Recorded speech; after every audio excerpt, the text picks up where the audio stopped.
கர்நாடக வனப்பகுதியில் தமிழர்கள் என்கவுண்டரில் சுட்டுக் கொல்லப்பட்ட சம்பவத்தில் மிக அருகிலிருந்து துப்பாக்கியால் சுடப்பட்டதாக பிரேத பரிசோதனை அறிக்கை தகவல் வெளியாகியுள்ளது. இது பற்றி அலச இணைகிறார் சிறப்பு செய்தியாளர் Ranjith. Over to you Ranjith.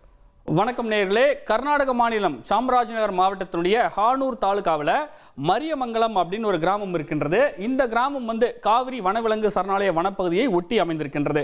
கடந்த 15ஆம் தேதி தோமையார்பாளையம் மரியமங்கலம் பகுதியைச் சேர்ந்த சிலர் காட்டுக்குள்ள மான் வேட்டைக்கு போயிருப்பதாக வனத்துறை அலுவலர்களுக்கு தகவல் கிடைத்து அதிகாலை வனத்துறையினர் அந்த பகுதிக்கு ரோந்து பணிக்கு சென்றதாக சொல்லப்படுகின்றது.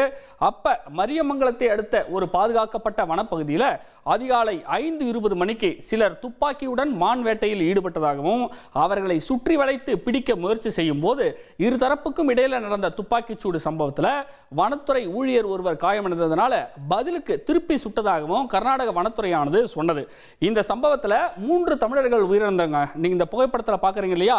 அந்தோணி சாமி வயது 50, ஜான்ரோஸ் பீட்டர் வயது 42, 33 வயதான குமார் ஆகிய 3 தமிழர்கள் பரிதாபமாக உயிரிழந்தாங்க. மரியமங்கலத்தைச் சேர்ந்த மகிமைதாஸ் 48 வயதானவர், அவர் மட்டும் காயத்துடன் உயிர் தப்பினார். ஆனால் வனப்பகுதியில் காணாமல் போன கால்நடைகள், அதாவது ஆடு மாடுகளை தேடித்தான் அவங்க போனாங்க, வேட்டைக்கு போகலை அப்படின்னு உயிரிழந்தவர்களின் குடும்பத்தினர் சொன்னாங்க. உயிரிழந்த 3 பேரின் உடல்களும் மைசூர் அரசு பொது மருத்துவமனைக்கு அனுப்பி வைக்கப்பட்டு அங்கு பிரேத பரிசோதனையானது நடத்தப்பட்டது. துப்பாக்கிச் சூட்டில் உயிரிழந்தவர்களிடமிருந்து மான் இறைச்சியும் 3 நாட்டு துப்பாக்கிகளும் மீட்கப்பட்டதாக கர்நாடக வனத்துறை சொல்கிறது. துப்பாக்கிச் சூடு நடத்துவதற்கு எந்த காரணமும் கிடையாது, உயர் அதிகாரிகள் இதற்கு ஒருபோதும் அனுமதி கொடுக்கல அப்படின்னு ஹானூர் தொகுதியினுடைய எம்எல்ஏ மஞ்சுநாத்தும் பகிரங்கமாகவே செய்தியாளர்கள் கிட்ட பேசும்போது குற்றம் சாட்டினார். தமிழக கர்நாடக எல்லை பகுதியில் இருக்கக்கூடிய இந்த சாம்ராஜ்நகர் மாவட்டத்தில் தமிழ் பேசும் மக்கள் மிக அதிகம் பேர் வாழ்ந்து வரக்கூடிய சூழலில் 3 தமிழர்கள் சுட்டுக் கொல்லப்பட்ட சம்பவம் கடும் அதிர்ச்சியை ஏற்படுத்தியது. இந்த சம்பவம் தொடர்பாக மாஜிஸ்திரேட் விசாரணைக்கும் சிஐடி விசாரணைக்கும் கர்நாடக அரசானது உத்தரவிட்டிருக்கின்றது. ஆனால் கர்நாடக வனத்துறை கொடுத்த இந்த விளக்கமானது ஏற்கத்தக்கது அல்ல. நேர்மையான விசாரணை நடத்தப்பட வேண்டும், உயர்மட்ட விசாரணை குழு அமைத்து தவறு செய்தவர்களுக்கு உரிய தண்டனை வழங்கணும் அப்படின்னு தமிழக முதலமைச்சர் விஜய் வலியுறுத்தி இருந்தார். ஆனால் இந்த சம்பவம் தொடர்பான கேள்விக்கு பதில் சொன்ன கர்நாடக முதலமைச்சர் டி.கே. சிவகுமார் என்ன தெரியுமா சொன்னாரு? எந்த ஒரு மாநிலமும் இன்னொரு மாநிலத்தோட நிர்வாகத்தில் தலையிடக்கூடாது, அவங்க வேலையை அவங்க செய்யட்டும், எங்க வேலையை நாங்கள் பார்க்குறோம் அப்படின்னு ரொம்பவே ஹார்ஷாக பதில் சொன்னார். இது தமிழகத்தில் மிக பெரும் ஒரு கொந்தளிப்பை ஏற்படுத்தியது. இந்த சூழலில் தான் 3 தமிழர்களும் மிக அருகில் இருந்து சுடப்பட்டிருக்கிறார்கள் அப்படின்னு பிரேத பரிசோதனை அறிக்கையில் தெரிய வந்திருப்பதாக பகீர் தகவலானது வெளியாகி இருக்கின்றது. இதனால நடந்தது என்கவுண்டர் அல்ல, திட்டமிட்ட படுகொலை என்ற குற்றச்சாட்டுகள் எழுந்திருக்கின்றது. கர்நாடக பாஜக தலைவர் விஜயேந்திராவும் 3 பேரும் மிக அருகில் இருந்து சுடப்பட்டதாகவும் மாநில அரசு பிரேத பரிசோதனை அறிக்கைகளை இன்னும் வெளியிடாதது ஏன் என்றும் பகிரங்கமாகவே கேள்வி எழுப்பியிருக்கிறார்.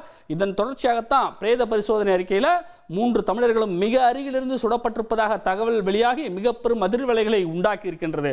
வனத்துறை தரப்பில் பாருங்களேன், 2 நாட்டு துப்பாக்கிகளும் 34 கிலோ மான் இறைச்சியும் அந்த சம்பவ இடத்திலிருந்து கைப்பற்றப்பட்டதாக சொல்லப்படுகின்றது. ஆனால் அதெல்லாம் உயிரிழந்தவர்களுடையதா, அந்த ஆயுதங்களிலிருந்து உண்மையிலேயே ஃபயரிங் நடந்ததா என்பது மிக முக்கியமான ஃபோரன்சிக் கேள்வியாக இருக்கின்றது. தவிர இந்த வழக்கில் யார் முதலில் சுட்டார்கள், அதாவது மான் வேட்டையில் ஈடுபட்டிருந்தவர்கள் தான் முதலில் சுட்டார்கள் என்று வனத்துறை சொல்கின்றது. அப்படி இருந்தால் எவ்வளவு தூரத்திலிருந்து சுடப்பட்டது, எந்த துப்பாக்கியிலிருந்து குண்டுகள் வந்தன அப்படிங்கிற பல கேள்விகள் எழுந்திருக்கின்றது. அதே நேரத்தில் உயிரிழந்தவர்களுடைய உறவினர்கள் என்ன தெரியுமா சொல்றாங்க? அவங்க மான் வேட்டைக்கு போகல, அவங்க கால்நடைகளை தேடி சென்றாங்க, காட்டில் காணாமல் போன ஆடு மாடுகளை தேடி சென்றார்கள். இரவு முழுக்க தேடி கிடைக்கவில்லை அப்படின்னும் போது அசதியில் பாறையில் படுத்து தூங்கி கொண்டிருந்தார்கள். அப்படி தூங்கி கொண்டிருந்தவர்களைத்தான் வனத்துறையினர் கண்மூடித்தனமாக சுட்டு விட்டார்கள் அப்படின்னு சொல்றாங்க.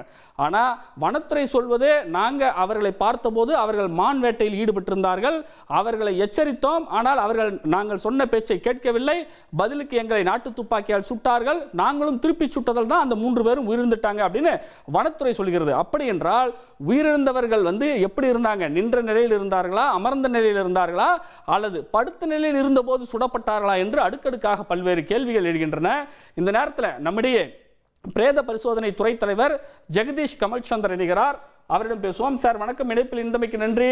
ஏற்கனவே வனத்துறை ஷார்ட் கன்ல துப்பாக்கி சூடு வனத்துறை சேர்ந்த அந்த போலீசார் சுட்டதா சொல்றாங்க. இப்ப பிரேத பரிசோதனை அறிக்கையில் மிக அருகில் இருந்து சுடப்பட்டதாக நமக்கு தெரிய வருது. இப்ப அந்த உடல்களில் இருக்கக்கூடிய காயங்களை வைத்து இதை நம்ம துல்லியமா உறுதிப்படுத்திட முடியுமா? இது கண்டிப்பா துல்லியமா உறுதிப்படுத்த முடியுங்க. ஏன்னா வந்துட்டு ஷார்ட் கன்ல இருந்து வரும்போது வெறும்னே அந்த பெல்லட்ஸோ இல்ல அந்த ரிவால்வரோ அந்த புல்லட் மட்டும் வரப்போறது இல்ல. கூடவே வந்துட்டு ஒரு அந்த வெடி ஆனாலும் வந்து ஒரு பேர்ன்ஸ் இன்ஜுரி ஃப்ளேம் எல்லாம் வரும். அதுல பேர்ன்ஸ் இன்ஜுரி ஃபார்ம் ஆகும். கூடவே வந்துட்டு நம்ம அந்த ஸ்மோக்லாம் வந்துட்டு எவ்வளவு தூரம் பக்கத்துல இருந்துச்சுன்னா அது டிரான்ஸ்ஃபர் ஆகி பாடியில ஒட்டி இருக்கும். அப்புறம் வந்துட்டு பாதி எரிஞ்ச கன் பவுடர் எல்லாம் வந்துட்டு பாடியில டெபாசிட் ஆகிறத வச்சு நம்ம சொல்லலாம் இது வந்து க்ளோஸ் ரேஞ்சில தான் நடந்திருக்கு அப்படின்றத கண்டிப்பா சொல்லலாம். இப்போ உறவினர்கள் சொல்வது ஏற்கனவே பாறையில் அவங்க வந்து படுத்திருந்தாங்க, தூங்கி கொண்டிருக்கும் போது தான் சுடப்பட்டாங்கன்னு சொல்றாங்க. ஆனா இந்த பக்கம் வனத்துறை வந்து அவங்க மான் வேட்டையில் ஈடுபட்டு கொண்டிருக்கும் போது நாங்கள் சுட்டோன்னு சொல்றாங்க. அப்போ அந்த காயத்தை வைத்து அந்த காயம் வந்து அமர்ந்த நிலையிலா அல்லது நின்ற நிலையிலா அல்லது ஓடிக்கொண்டிருக்கும் போது துப்பாக்கியால் சுடப்பட்டதா அப்படிங்கிறத நம்ம கண்டுபிடிக்க முடியுமா? இதுல வந்து ரெண்டு விஷயம் இருக்குங்க. ஒண்ணு வந்துட்டு புல்லட்டு அந்த பெல்லட்ஸ் அதெல்லாம் வந்துட்டு ரொம்ப வேகமா வரும். இதோட வேகம் கம்பேர் பண்ணும்போது நம்மளோட மனிதர் நம்ம எவ்வளவுதான் மூவ் பண்ணாலும் பெருசா அதுக்கு பாதிப்பு இருக்காது. அதனால வந்துட்டு நிக்கிறதுக்கும் ஓடிட்டு இருக்கும் போதும் பாக்குறதுக்கு ஒரே மாதிரிதான் இருக்கும். ரெண்டாவது விஷயம் வந்துட்டு எப்போதுமே ஒரு இடத்துல ரெண்டு பேருமே நின்றுட்டு இருக்காங்க அப்படின்ற பட்சத்துல அங்கிருந்து புல்லட்டோ இல்ல பெல்லட்ஸ் வந்துட்டு வரும்போது ஒரே ஆங்கிள் தான் இருக்கும். ஃபர்ஸ்ட் ஷாட் செகண்ட் ஷாட் ஒரே ஆங்கிள் இருக்கும். இப்போ அவங்க ஓடிட்டு இருந்தாங்கன்னா இது ஒரு ஆங்கிள் இருக்கும், அது ஒரு ஆங்கிள் இருக்கும். அது வந்து நம்ம ஹிஸ்டரி எப்படி நடந்துச்சு அப்படின்றதையும் இதையும் ஒப்பிட்டு பார்க்கும்போது தான் நம்ம சொல்ல முடியும் இதை எப்படி நடந்திருக்கலாம் அப்படின்னு.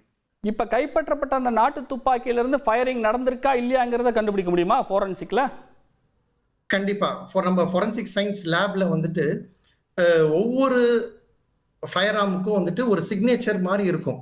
இப்போ இப்போ நிறைய வந்துட்டு இப்போ 9mm கன் யூஸ் பண்றாங்க. இப்போ அது 9mm கன்ல இருக்கிற எல்லா புல்லட்டுக்குமே ஒரே மாதிரி இருக்கணும்னு அவசியம் இல்லை. அதே மாதிரி ஒவ்வொரு ஃபயர் ஆர்ம், அதாவது ரெண்டு 9mm கன் இருக்குதுன்னா ரெண்டு கன்லயும் ஒரே மாதிரியான மார்க் இல்லாம ஒவ்வொரு கன்னுக்கும் தனித்துவமான ஒரு சில மார்க்ஸ் இருக்கும். அந்த மார்க் வந்து நம்ம அதில் புல்லட்ல இருந்து எடுக்கும்போது கிளியரா சொல்லிடலாம் இது இந்த ஃபயர் ஆர்ம்ல தான் வந்துச்சு அப்படின்னு சொல்லலாம். ஆனா இந்த விஷயம் வந்துட்டு நாட்டு துப்பாக்கியில வரும்போது அவங்க எப்படி அந்த மேக் பண்ணாங்க அப்படின்றத பொறுத்து நிறைய மாறுதல் வரும். இப்ப பிரேத பரிசோதனை அறிக்கையில பொதுவா வேற என்னென்ன தகவல்கள் சார் தெரிய வரும்? இது மெயினா பிரேத பரிசோதனையில வந்து இப்போ வந்து க்ளோஸ் ரேஞ்ச் தான் ரொம்ப முக்கியங்க. ஃபயர் ஆர்ம்ல பொறுத்த வரைக்கும் எப்பவுமே ரேஞ்ச் எந்த ரேஞ்சில இருந்து சுடப்பட்டாங்க அப்படின்றது ரொம்ப முக்கியம். அதுல வந்துட்டு இப்ப ஷார்ட் கன் பொறுத்த வரைக்கும் பாத்தீங்கன்னா ஒரு அதுல இருந்து வர நெருப்பு இன்ஜுரி வந்துட்டு இவ்வளவு தூரம் தான் போகும், ஒரு 30 சென்டிமீட்டர் வரைக்கும் போகும். அப்புறம் வந்துட்டு அந்த ஸ்மோக் வந்துட்டு ஒரு 30 சென்டிமீட்டர் வரைக்கும் போகும் அப்படின்னு இருக்குது. ஸோ வந்துட்டு இதுல வந்துட்டு ஷார்ட் கன்ல வந்துட்டு வெறும்னே பெல்லட்ஸோ மட்டும் இல்லாம அதுல வந்துட்டு ஒரு பிளாஸ்டிக் சப்ஸ்டன்ஸ் ஒன்று இருக்கும், வேட் அப்படின்னு சொல்லிட்டு. அந்த வேட் யூஸ்வலா வந்துட்டு நம்ம பாடியில பட்டுச்சுனாலே அந்த இடத்துல வந்து ஒரு ரத்தக்கட்டு ஃபார்ம் ஆகும். அந்த ரத்தக்கட்டு இருந்துச்சுனாலே அவங்க க்ளோஸ் ரேஞ்ச், அதாவது ஒரு க்ளோஸ் ரேஞ்சுன்றது வந்து ஒரு 1ல இருந்து ஒரு 2 மீட்டருக்குள்ள எவ்வளவு வேணா டிஸ்டன்ஸ் வேணா இருக்கலாம். 1ல இருந்து 2 மீட்டருக்குள்ள இருக்கும் போது நம்ம வந்து அது அந்த பிளாஸ்டிக்கான சப்ஸ்டன்ஸ் வந்து நம்ம பாடியில வந்து மார்க் படும். அது நல்லா வேகமா வர்றதுனால நல்லா இன்ஜுரியே ஃபார்ம் ஆகும். அந்த இன்ஜுரி ஃபார்ம் ஆகும்போது நம்ம அது இருக்குதுனாலே அந்த ரேஞ்ச் வந்து க்ளோஸ் ரேஞ்ச் தான் கொடுப்போம் யூஸ்வலா. நன்றி சார். இணைப்பில் வந்து உங்களுடைய கருத்துக்களை பகிர்ந்தமைக்கு மிக்க நன்றி. நேயர்களே, இந்த சம்பவம் தொடர்பாக அதாவது மாஜிஸ்திரேட் விசாரணைக்கு கர்நாடக அரசு உத்தரவிட்டது ஒருபுறம் இருக்க, மறுபுறம் தற்போது வந்து கர்நாடக பாஜக தலைவரே குற்றம் சாட்டியிருக்கிறாரு. பிரேத பரிசோதனை அறிக்கையில் அந்த 3 தமிழர்களும் வந்து மிக அருகாமையில் இருந்து தான் சுடப்பட்டாங்க அப்படின்னு. அப்படி இருக்கின்ற போது அதாவது கர்நாடகாவில் உள்ளூர் ஊடகங்கள் தொடங்கி தேசிய ஊடகங்கள் வரைக்கும் பிரேத பரிசோதனை அறிக்கையில் வெளியாகி இருக்கக்கூடிய இந்த தகவல்களை வந்து செய்தியாக ஒளிபரப்பி கொண்டிருக்கின்றது. இந்த நேரத்தில் கர்நாடக அரசு பிரேத பரிசோதனை அறிக்கையில் இருப்பது என்ன என்பதை வெளிப்படையாக உலகத்திற்கு அறியப்படுத்துமா என்பதை பொறுத்திருந்து பார்க்கலாம்.